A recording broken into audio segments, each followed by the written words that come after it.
کوئی سلمان، کوئی میسم، کوئی ابوذر نکلے، جو بھی نکلے وہ مقدر کے سکندر نکلے۔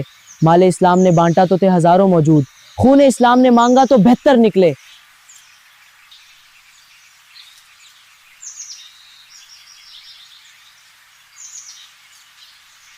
السلام علیکم ارسلان بھائی۔ وعلیکم السلام۔ پوسٹ دیکھی؟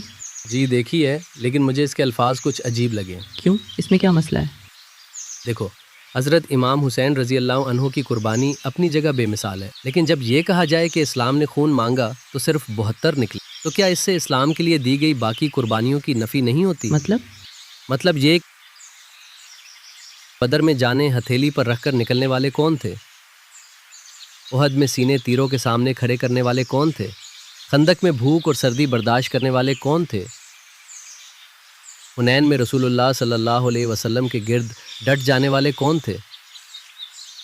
بات تو تمہاری اور طلب ہے۔ فون پر بات لمبی ہو جائے گی، عصر کے بعد لائبریری میں ملتے ہیں۔ اچھا حمزہ، اب بتاؤ تمہارا اعتراض کیا ہے؟ اعتراض نہیں، صرف وضاحت چاہیے۔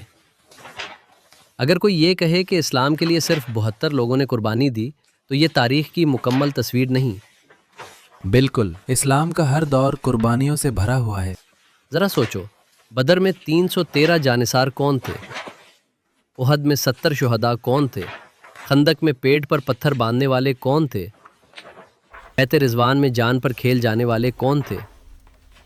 مکہ میں ظلم سہنے والے کون تھے؟ حبشہ ہجرت کرنے والے کون تھے؟ مدینہ کے لیے گھر بار چھوڑنے والے مہاجرین کون تھے؟ یہ سب صحابہ کرام رضی اللہ عنہم تھے۔ اور صرف صحابہ ہی نہیں، خود رسول اللہ صلی اللہ علیہ وسلم کی پوری زندگی قربانی، صبر اور جدوجہد سے عبارت ہے۔ واقعی اگر ان قربانیوں کو نظر انداز کر دیا جائے تو اسلام کی پوری تاریخ ادھوری ہو جاتی ہے۔ کس کے لیے کیا یہ سب؟ اسلام کے لیے۔ تو پھر یہ کہنا کہ اسلام کے لیے صرف 72 افراد نکلے تاریخی طور پر درست تعبیر نہیں۔ ہاں، اب میں سمجھ رہا ہوں، شاید یہ جملہ جذباتی ہے مگر مکمل تاریخ بیان نہیں کرتا۔ لیکن ایک سوال اب بھی باقی ہے۔ کون سا؟ اگر صحابہ کرام رضوان اللہ علیہم اجمعین اتنی قربانیاں دینے والے تھے تو پھر جب حضرت امام حسین رضی اللہ عنہ کربلا میں شہید ہوئے تو صحابہ کہاں تھے؟ یہ سوال واقعی بہت سے لوگوں کے ذہن میں آتا ہے، اور اسی سوال کا جواب جاننا ضروری ہے۔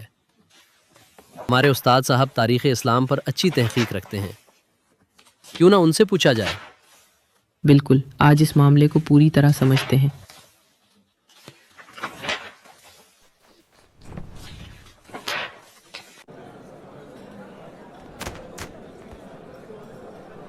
السلام علیکم استاد صاحب۔ وعلیکم السلام بچون۔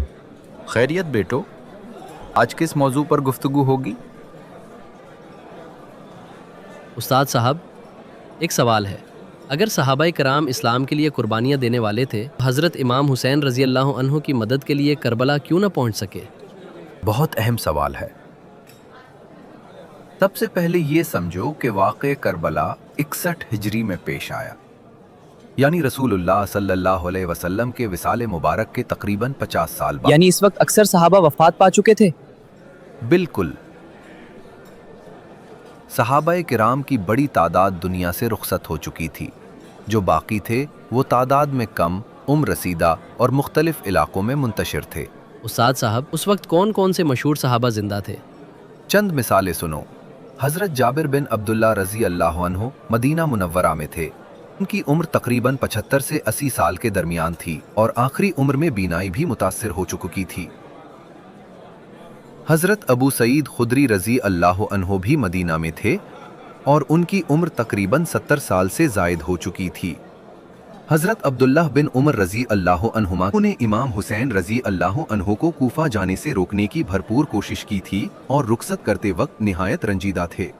حضرت عبداللہ بن جعفر رضی اللہ عنہما کی عمر تقریباً 60 سال تھی۔ انہوں نے بھی امام حسین رضی اللہ عنہ کو جانے سے منع کیا تھا۔